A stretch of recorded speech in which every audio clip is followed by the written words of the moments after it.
September 26, 1983. Deep inside a sealed Soviet bunker, Lieutenant Colonel Stanislav Petrov watches a screen light up with a single terrifying word: launch. The computer is certain. The United States has fired a nuclear missile, then another, and another. 5 inbound warheads. Total annihilation is 25 minutes away. Petrov has one job: report the attack. His orders are clear. The Soviet doctrine is launch on warning, but he doesn't. He sits there, heart pounding, and makes a decision that saves the world. This isn't just a story about a lucky guess. It's about a fatal flaw in a system that was never allowed to be wrong. And the one man who dared to call its bluff, the Cold War, is at its absolute peak. The Soviet Union is paranoid, convinced the US is planning a decapitation strike.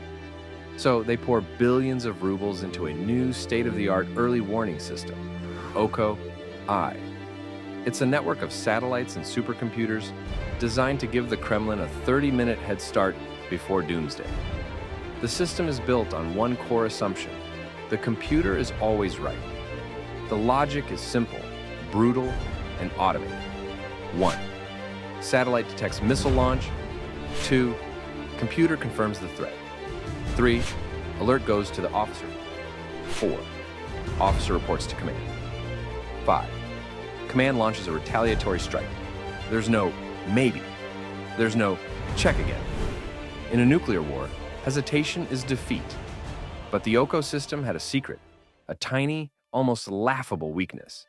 Its new satellites were programmed to look for the specific infrared signature of a missile's exhaust plume against the dark background of space.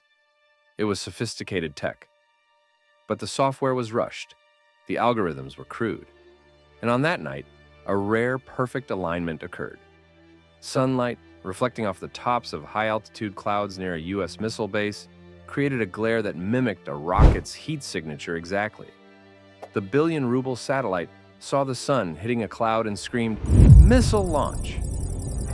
The system wasn't broken. It was working exactly as programmed.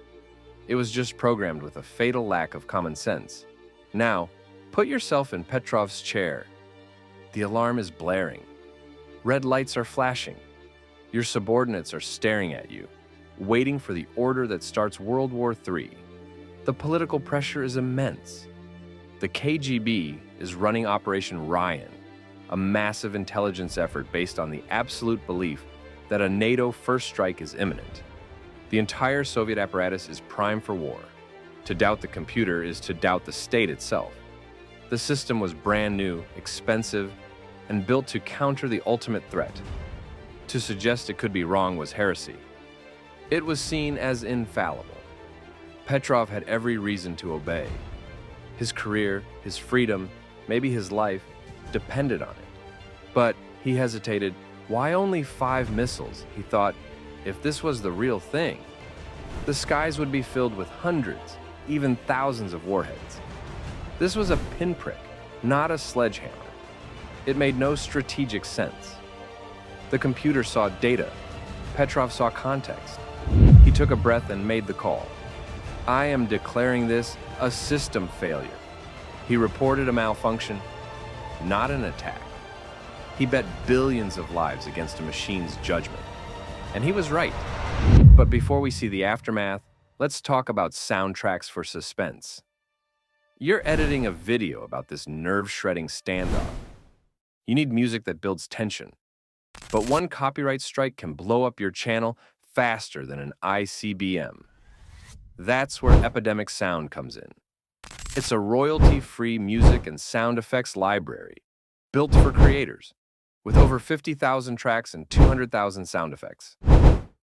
No copyright worries, ever. Used by over 1.5 million creators worldwide.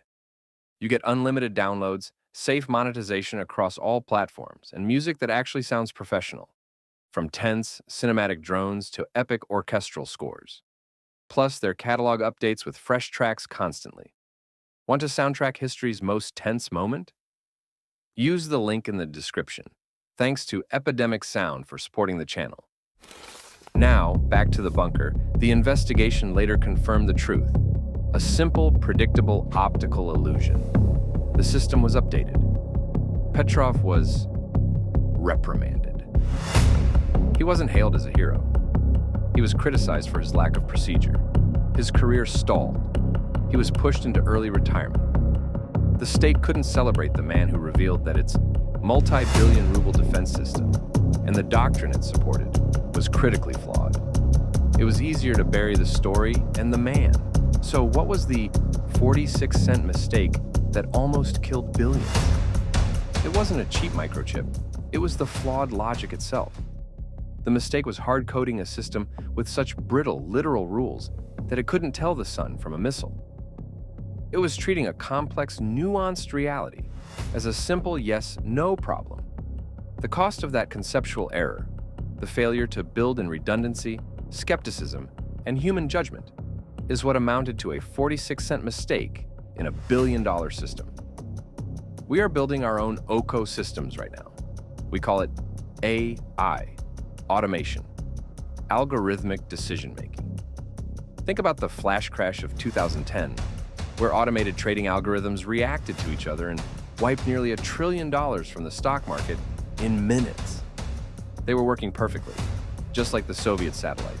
They were just following their flawed, brittle logic. We deploy complex systems in finance, in security, in social media, and we treat their outputs as gospel. We design set and forget automation, removing the human from the loop in the name of efficiency. We are repeating the same mistake, trusting the logic of the machine over the intuition of the human. So, what's the real, deep reason this happened? Why did the world come within one man's intuition of total destruction? The reason is that the system was designed to solve a political problem, not a practical one. The Soviet leadership needed to feel secure. The OCO system was a symbol of that security. Admitting it was flawed was politically unthinkable. The pressure to believe in its infallibility was immense, because the alternative was to admit a terrifying vulnerability. The 46-cent mistake was in the mindset. It was the belief that a complex, real-world problem, deterrence, could be solved with a simple, automated rule. The system wasn't built to find the truth. It was built to confirm a fear, and that is a flaw that no software patch can ever fix